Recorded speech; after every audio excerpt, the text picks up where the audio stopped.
안녕하십니까. 세브란스 병원 비뇨기과학과 이주용입니다.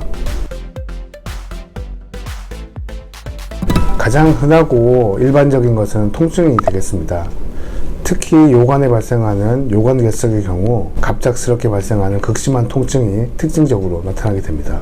요관결석의 통증은 출산 시 나타나는 산통 다음으로 아픈 통증으로 알려져 있는데요. 상부 요관결석 같은 경우에는 옆구리 통증과 함께 고환의 통증을 동반할 수가 있고, 하부 요관결석의 통증은 옆구리 통증과 함께 외부 생식기의 통증을 동반할 수가 있습니다. 또한 등을 두드렸을 때 통증이 극심해지는 콩팥 울림 통증이 발생하는데요. 이는 요로결석의 특징적인 통증의 증상 중에 하나로 요로폐색의 의미가 있습니다. 요로결석으로 인한 통증은 복부 통증과는 다르게 등 쪽에서 통증이 발생합니다. 따라서 등을 두드렸을 때 통증이 심해지는 증상이 발생할 수 있고, 배를 눌렀을 때 증상이 심해지는 다른 복부 통증과는 다르게 옆구리에 극심한 통증을 호소하게 됩니다. 붉은색이나 갈색의 혈뇨가 발생할 수 있습니다. 또한 오심과 구토 등이 발생할 수 있는데요. 이는 요로결석의 통증으로 인한 방사통이나 방사감각으로 인해서 발생한다고 할 수 있겠습니다. 저희 비뇨의학과에서는 비뇨의학의 악순환의 고리라고 부르는 것이 있는데요. 요로결석에 의한 소변의 정체와 폐쇄, 그 정체와 폐쇄가 유발하는 요로감염, 또다시 요로감염이 결석을 형성하는 요로결석, 이 세 가지가 비뇨의학의 3대 악순환의 고리가 되겠습니다.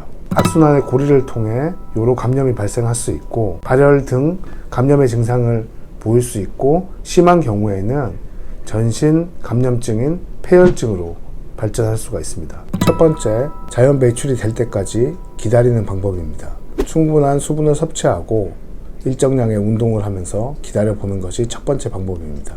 일반적으로 결석 환자들은 소변량을 하루에 2에서 2.5리터 배출을 해야 합니다. 따라서 섭취하는 수분의 양을 2.5에서 3리터 정도로 섭취를 하고, 과학적 근거는 없지만 줄넘기 등의 운동을 해서 위치 에너지를 변화시키면 결석이 잘 배출된다는 말도 있습니다. 결석의 크기에 따라 자연 배출의 가능성은 달라지겠지만 4mm 미만의 결석의 경우 4주 이내에 약 95%가 배출된다고 알려져 있습니다. 통계적으로 정확하게 얼마나 배출되는지는 알 수는 없지만 상부 요관 결석 같은 경우에는 49%, 중부 요관 결석 같은 경우에는 58%, 하부 요관 결석 같은 경우에는 68% 정도 자연 배출이 일어난다고 알려져 있습니다. 두 번째는 요관의 연동 운동을 향상시키는 약물로 인한 배출요법을 사용해 볼 수 있습니다. 사용하는 약물은 전립선 비대증에 사용하는 알파 차단제입니다. 그러나 모든 결석 환자에서 약물 배출요법이 효과적인 것은 아닙니다. 현재까지 알려진 과학적 근거는 하부 요관의 5mm 이상의 결석에서는 약물 배출요법을 한번 시도해 볼 수 있다 정도로 권장을 하고 있습니다. 세 번째는 체외 충격파를 이용한 결석의 분쇄가 되겠습니다. 체외 충격파 세척술은 마취를 하지 않고 시행할 수 있다는 장점이 있습니다. 그러나 일반적인 성공률이 약 50에서 70% 정도 되기 때문에 여러 번 시술해야 한다는 단점도 존재합니다. 수술적 치료는 요관결석 같은 경우에는 요관 내시경과 홀미움 레이저를 이용하여 결석을 분쇄하고 결석 바구니를 이용하여 체외로 제거하여 수술을 끝마치는 방법입니다. 신장 결석 같은 경우에는 연성 신장 요관 내시경을 이용하여 신장 내 결석을 제거하는 역행성 신장 내 결석 수술을 시행할 수 있습니다. 입원 기간은 하루나 이틀 정도로 매우 짧고 안전하고 효과적인 수술입니다. 결석이 2cm 이상 큰 경우에는 역행성 신장 내 결석 수술로 수술을 마무리할 수 없는 경우가 있습니다.